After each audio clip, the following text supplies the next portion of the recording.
할렐루야. 하나님의 크신 은혜 가운데 승리하는 놀라운 역사가 있기를 간절히 소망합니다.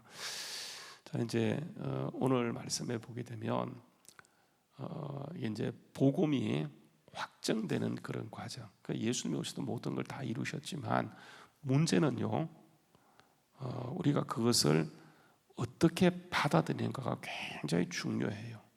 그러니까 사람은 여러분 자기 생각을 가지고 받아들이잖아요, 그렇죠? 그래서 이제 우리가 뭔가 새로운 것을 받아들이기 때문에 그게 아무리 좋은 것이라 할지라도 내가 거부할 수 있는 가능성이 굉장히 커요. 이게 이제 그 선지식, 선이해 그걸 가지고 후에 들어놓은 것들을 판단하고 평가하거든요.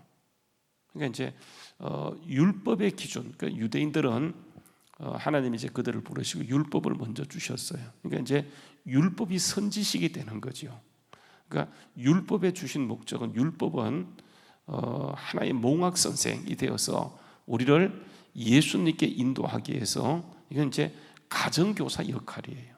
이게 이제 율법의 기능이거든. 그 율법은 여러분 아시는 것처럼 어느 누구도 구원받을 수 없다, 행위로서는 구원받을 수 없다는 것을 가르쳐 주기 위해서 율법을 줬어요. 그래서 여러분 보게 되면 하나님이 그들을 택하시고 율법을 줬습니다. 율법은요, 이게 항상 뭐냐면 지키면 복을 받아요, 못 지키면 저주를 받아요. 이게 이제 율법입니다.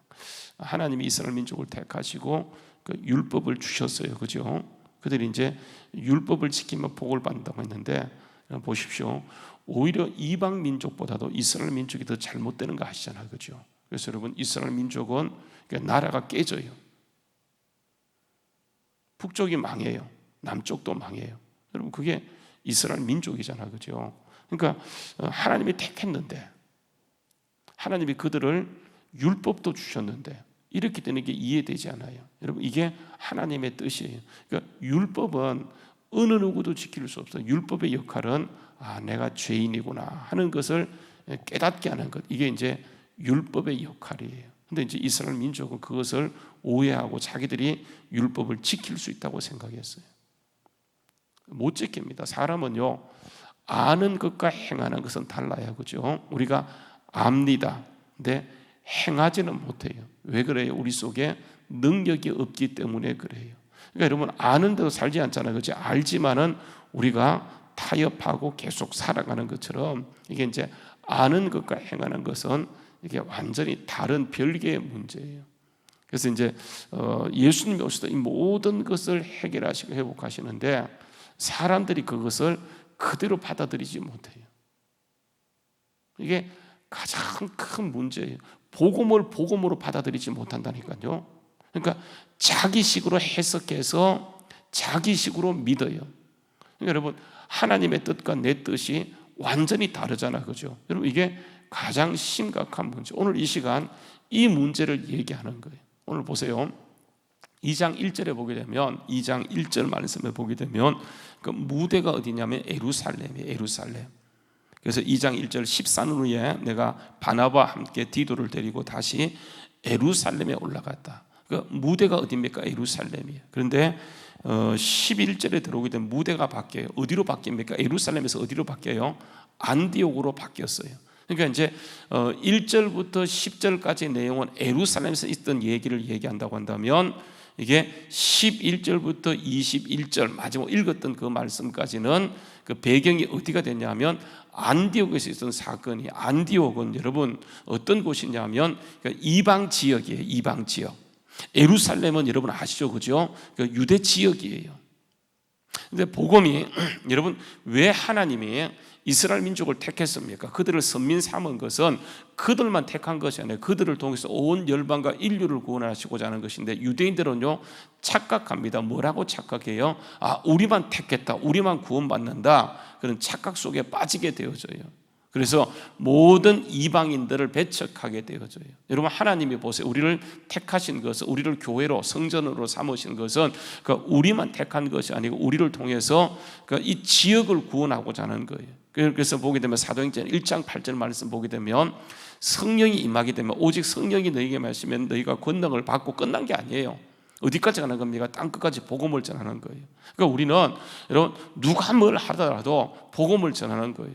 그러니까 이거는 예수님이 오신 목적이고 우리가 오늘 이 자리에 있는 이유에 뭐 코로나 아니고 뭐 신천지 아니고 이 복음을 전한다는 그런 의미에서는 여러분 이거는 절대로 변함이 없어요. 그러니까 교회가 존재하는 한 교회의 목적은 뭐냐 하면 전도고 선교예요. 여러분 한번 보십시다. 디모데후서요 4장 말씀에 보게 되면 우리 지난번에도 보았지만 다시 한번 가서 보세요. 디모데후서 4장 말씀에 가서 보게 되면 이렇게 얘기합니다. 디모데후서 4장 1절 말씀이요. 하나님 앞과 살아있는 자와 죽은 자를 심판하실 그리스도 예수 앞에서 그가 나타나실 것과 그의 나라를 두고 엄히 명하노니, 뭘 엄히 명하는 겁니까? 2절 말씀에 너는 뭐 하라고요? 말씀을 전파하라. 때를 얻든지 못 얻든지 항상 힘쓰라. 범사의 오래 참음과 가르침으로 경책하고 경계하며 견하라. 때가 이르리니 사람들이 어떻게 돼요? 바른 교훈을 받지 않고 어떻게 돼요?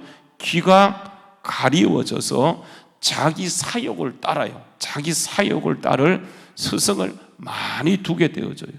그리고 또 그 귀는 진리에서 돌이켜 허탄한 얘기를 따르라. 그러나 그렇다 할지라도 너는 모든 일에 신중하며 복음을 전하면 고난을 받습니다. 이게 상급이에요. 고난을 받으며 전도자 일을 하며 내 직무를 다하라. 그러니까 여러분 이게 복음이라고 하는 것은 뭐 그들이 받든 안 받든, 그죠? 듣든 안 듣든 이거는 우리가 이 땅에 존재하는 궁극적인 목적이에요. 그래서 이유 불문이에요. 이유 불문. 뭐 코로나가 어때서? 여러분 이것은요 우리가 하는 것이지.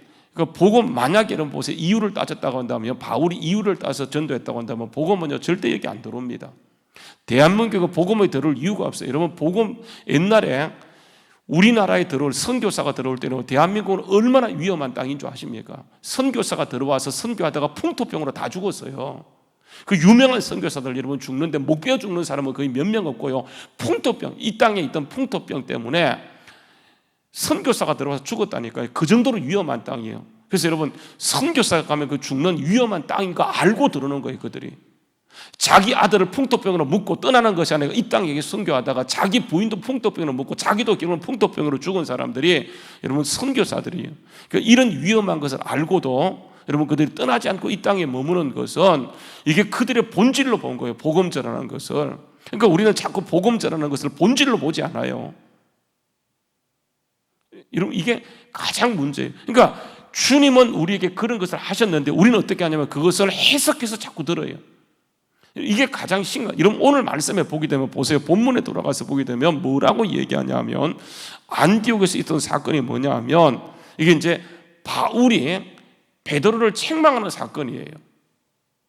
그죠? 11절 말씀. 게바가 안디옥에 이르렀을 때 책망받을 일이 있기로 내가 그를 어떻게 대면하여 책망하는데 어느 정도로 책망했는가? 여러분 14절 말씀에 보게 되면 14절 말씀 이렇게 얘기합니다. 한번 보세요. 그러므로 나는 그들이 복음의 진리를 따라 바르게 행하지 않은 법 보고 모든 자 앞에서 대놓고 베드로를 책망하는 거예요. 베드로가 잘못할 수 있어. 그러면 쏙닥이 불러서. 베드로는 대사도잖아, 그렇죠? 그래서 둘이 1대1로 불러서 야 베드로 그러면 안 돼. 당신이 아무리 대사도라도 그러면 안 돼. 이렇게 얘기해야지 그게 맞지, 그죠? 베드로 잘못할 수 있어요. 모든 사람은 잘못할 수 있어요. 그러면 1대1로 그 잘못을 잡아주면 문제가 되지 않는데 모든 사람이 보는 앞에서 베드로를 책망했다. 이것은요 정말 이거는 좀 어불성설이에요. 그런데 바울은 어떻게 했냐면 대놓고 모든 사람 앞에서 책망했다라고 얘기하고 있어요. 여러분 왜 그러냐 하면 한번 말씀 보세요. 이게 이제 외식 때문에 그래요. 외식. 여러분 외식이 뭔가 밖에서 밥 먹는 게 외식이 아니고 이게 이중성 때문에 그래요. 이중성. 그러니까 겉과 속이 다른 것. 그러니까 이중성 때문에 그래요. 그래서 저는 보게 되면 이렇게 합니다. 13절 말씀해 보세요. 남은 유대인들도 그와 같이 외식함으로 바나바도 그들의 외식에 뭐했다고 하는 거예요? 이게 유혹되는 거예요. 이게 뭐 보세요. 그러니까 외식이라고 하는 것은 이게 한 사람의 문제가 아니고 그 사람이 그 지도자가 그렇게 하게 되어지면 그러니까 그 사람이 옳게 행동하는 줄 알고 다 따라가게 되어져요. 그래서 우리가 지도자가 얼마나 중요한지 몰라요. 그러니까 베드로의 외식 때문에 어떻게 됐냐면 안디옥 교회가 쑥대밭 되어 버린 거예요. 그래서 바울은요, 이거는 이렇게 있을 문제가 아니기 때문에 이게 정말 면대면해갖고 그 모든 사람의 보는 앞에서 이 책망하게 되어지는데, 그럼 보세요. 이 외식의 문제가 뭐냐면 여러분 이것입니다. 한번 보세요. 12절 말씀 이렇게 합니다. 야고보에서 온 어떤 사람, 어떤 이들이 이르기 전에 게바가 이방인과 함께 먹다가 그들이 오매 그 할례자들을 뭐 했다고요? 두려워서 그가 떠나 물러갔다고 하는 거예요. 이게 외식이에요. 여러분 이게 무슨 말이냐 하면, 유대인들은요, 여러분 이게 하나님께서 레위기에 보게 되면 내가 거룩하니 너희도 거룩하라고 얘기했어요. 그래서 여러분 이렇게 하면서 그 정결 예식을 줍니다. 정결 예식. 그러니까 여러분, 그래서 유대인들은 모든 일을 할 때 항상 손을 씻고요. 이게 뭐냐면 깨끗게 되는 거예요. 그리고 유대인들은 여러분 아시는 것처럼 죽음을 만져서도 안 되고, 뭐 이방인과 어울려서도 안 되고, 그죠? 뭐 이렇게 질병이 있는 사람하고 어울려서도 안 되고, 이런 모든 것들이 뭐냐면 이게 거룩을 유지하는 방법이에요. 이게 정결 예식이에요. 그래서 여러분 유대인들은 이방인과 함께 밥을 먹을 수가 없어요. 이게 이제 정결 예식이에요. 여러분 이게 거룩함이에요. 거룩함을 유지하는 그런 길이에요. 그래서 여러분 이게 예수님이 오셔서, 여러분 정결 예식은 그러니까 예수님이 오시기 전까지 이게 있었던 거예요. 그런데 예수님이 오심으로 바뀌게 되잖아요, 그죠? 여러분 보세요. 이게 뭐 한번 가서 보시죠. 마가복음 7장에 보면 예수님이 이런 얘기합니다. 마가복음 7장 말씀에 보게 되면, 마가복음 7장 13절 말씀에 가서 보게 되면 이제 유대인이 전한, 너희가 전한 전통이라고 얘기하면서 이 정결 예식이에요. 너희가 전한 전통으로 하나님의 말씀을 폐하며 또 이같이 그 일을 많이 행하니라 하시고, 무리를 다시 불러 이르시되 너희는 다 말을 듣고 깨달으라 하면서, 무엇이든지 밖에서 사람에게 들어가는 것이 능히 사람을 더럽게 하지 못한다. 예수님의 오심으로 이제는 밖에서 사람을 더럽게 하는 것이 아니고 그 안에서 더럽게 한다는 것을 얘기하는 거예요. 그러니까 예수님이 바꾸세요, 이걸요. 그러니까 예수님 오심으로 완전히 바뀌잖아요, 그죠? 다시 보세요. 10절에 무리를 떠나 집에 들어가시니 제자들이 이 비유를 묻자온데, 예수께서 이르시되 너희도 이렇게 깨달음이 없느냐? 무엇이든지 밖에서 들어가는 것이 능히 사람을 더럽게 하지 못함을 알지 못하느냐? 이는 마음으로 들어가지 아니하고 배로 들어가서 뒤로 나감이라. 이러므로 모든 음식을 깨끗하다 하시느니라. 또 이르시되 사람에게서 나오는 것이 사람을 더럽게 하느니라. 속에서 곧 사람의 마음에서 나오는 것은 악한 생각, 곧 음란, 도적질, 살인, 간음, 탐욕, 악독, 속임, 음탕, 질투, 비방, 교만, 우매함이니 이 모든 것이 다 속에서 나와서 그 사람을 어떻게 하나 더럽히는 거예요. 그러니까 여러분 이게 정결 예식은 뭐냐 하면, 우리를 그런 것들이 더럽힌다고 생각해서 그렇게 하나님이 말씀했어요. 그런데 예수님이 오심으로 이걸 바꿔버린 거예요. 그런데 여러분 이게 유대인들이 아직도, 제자들까지도 그것을 이게 바꾸지 못해요. 그래서 오늘 말씀에 보게 되면 여러분 이게 외식이란 문제인데요, 사도행전 한번 가서 사도행전에 보게 되면 이게 예수님이 오심으로 그 구원이, 보세요, 성령이 너희가 말하자면 너희가 권능을 받고 예루살렘과 온 유대와 사마리아 땅끝까지 가야 돼요. 그 이방, 그 유대로부터 예루살렘부터 시작해서 유대, 사마리아, 이방인 모든 민족이 구원받는 것이 하나님의 계획이었고 하나님의 섭리였었어요. 그래서 여러분 보게 되면 사도행전 9장에 오게 되면, 사도행전 10장에 가게 되면 여러분 보세요. 이제 최초의 이방인의 전도가 누구를 통해 이루어졌냐면 고넬료예요. 고넬료. 왜 이게 고넬료냐면 여러분 아시죠? 고넬료가 어떤 사람이냐? 이탈리아 대 백부장이에요. 이방인입니다. 그런데 그가 로마로부터 파송되어서 유대사에 들어와서 거기에서 하나님을 알게 되어져요. 그래서 여러분 보게 되면 그 백부장 고넬료가 10장, 사도행전 10장 2절에 보게 되면 경건합니다. 그래서 온 지방과 더불어 하나님을 경외하고 백성을 많이 구제하고 하나님께 항상 기도해요. 그래서 하루는 그가 제90전 되어서 한상 중에 기도 가운데, 한상 제90은 기도 시간이니까 한상 중에 밝게 보는데 하나님의 사자가 들어와서 이르되 고넬료야 하면서, 고넬료가 주목하여 보고 두려워 이르되 주여 무슨 일이니까? 천사가 이르되 내 기도와 구제가 하나님 앞에 상달되어 기억하신 바가 되었다. 지금 사람을 욥바로 보내서 베드로라는 시몬을 청하라. 그는 무두장이 시몬의 집에 유숙하니 그의 집은 해변에 있다라고 얘기하면서 이제 고넬료에게 빨리 베드로를 정해서 복음을 들으라고 얘기해요. 그래서 여러분 보세요. 이제 8절 말씀 일을 다 이루고 욥바로 이제 이렇게 중졸 둘과 이렇게 보내게 되어지는데, 여러분 이제 이튿날입니다. 고날 있고 도도합니다. 이튿날입니다. 베드로가 길을 가다가 성에 가까이 됐을 때에 베드로가 기도하라고 지붕에 올라가 기도하게 되는 그때가 제6시예요. 그리고 10절 말씀에 시장을 먹고자 하며 사람이 준비할 때에 황홀한 중에 환상이 보이는데 하늘이 열리면서, 여러분 그 내용 아시죠? 그죠? 하늘로부터 보자기가 내려오는데 그 안에 보니까 율법에서 먹지 말라고, 레위기에서 먹지 말라고는 각종 네발 가진 짐승이 들어있어요. 근데 13절 말씀은요, 소리가 이런 게 내려오면서 소리가 있을 때 베드로야 일어나 잡아 먹으라 할 때 베드로가 하는 말이 뭐냐면, 주여 그럴 수 없나이다. 속되고 깨끗하지 아니한 것을 내가 먹지 아니하느니라. 두 번째, 세 번째 그런 소리 갖고 올라갔어요. 그래서 베드로가, 여러분 보세요. 17절 말씀에 이 환상에 무언가 생각할 때에 누가 오냐면 이렇게 얘기합니다. 한번 보세요. 17절 말씀, 환상이 무슨 뜻인지 속으로 의아하게 하더니 마침 고넬료가 받은 사람이 시몬의 집을 찾아 문 밖에 서니 불러 묻되 베드로는 시몬이 여기 유숙하느냐 하거늘, 베드로가 그 환상에 대해 생각할 때 성령께서 이렇게 말씀하시되 두 사람이 너를 찾으니 일어나 내려가서 의심하지 말고 함께 가라고 얘기하게 되어져요. 그래서 여러분 23절 보세요. 그 중간에 이튿날 하면서 이제 그들과 함께 가게 되어져요. 여러분 가서 이제 고넬료를 만나게 되어졌는데 28절 말씀에 보게 되면 유대인으로서 이방인과 교제하며 가까이 하는 것이 뭐라고 얘기합니까? 28절요. 위법이라고 얘기해요. 주님은 이것을 하나 되게 했는데 대사도인 베드로가 어떻게 생각하냐 하면 이걸 위법이라 받아들이는 거예요. 그러니까 여러분 주님께서는 이것을 깨뜨리기 위해서 특수한 방법이죠. 그렇죠? 환상을 동원해서 가는데 베드로는 3번씩이나 환상을 보여주는데도 불구하고 거부하는 거예요. 그걸 또 위법이라고 하는 거예요. 그러니까 하나님이 가라고 얘기하는 거예요. 그래서 여러분 이제 29절에 부름을 사양하지 않고 안노라 묻노니 무슨 일이냐 하면서 고넬료가 이제 쭉 얘기하게 되어집니다. 그래서 여러분 23절 말씀 그렇게 하죠.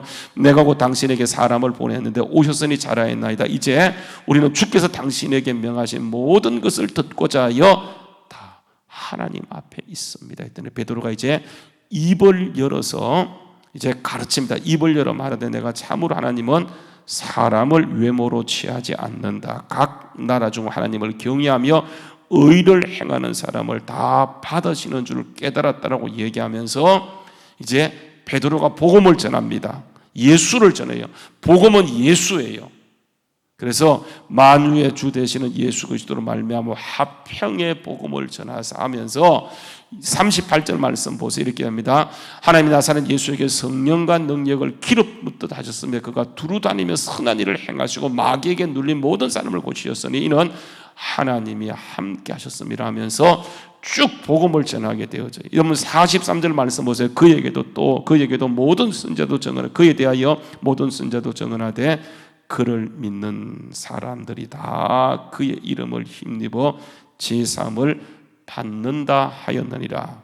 여기까지 말씀했을 때 44절 베드로가 이 말을 할 때에 성령이요 이방인들이죠. 고넬료 가정의 사람들 말씀을 듣는 모든 사람이 내려오시니 베드로와 함께 온 할례 받은 신자들이 깜짝 놀랍니다. 이방인들에게도 성령을 부어주심으로 말미암아 놀라니.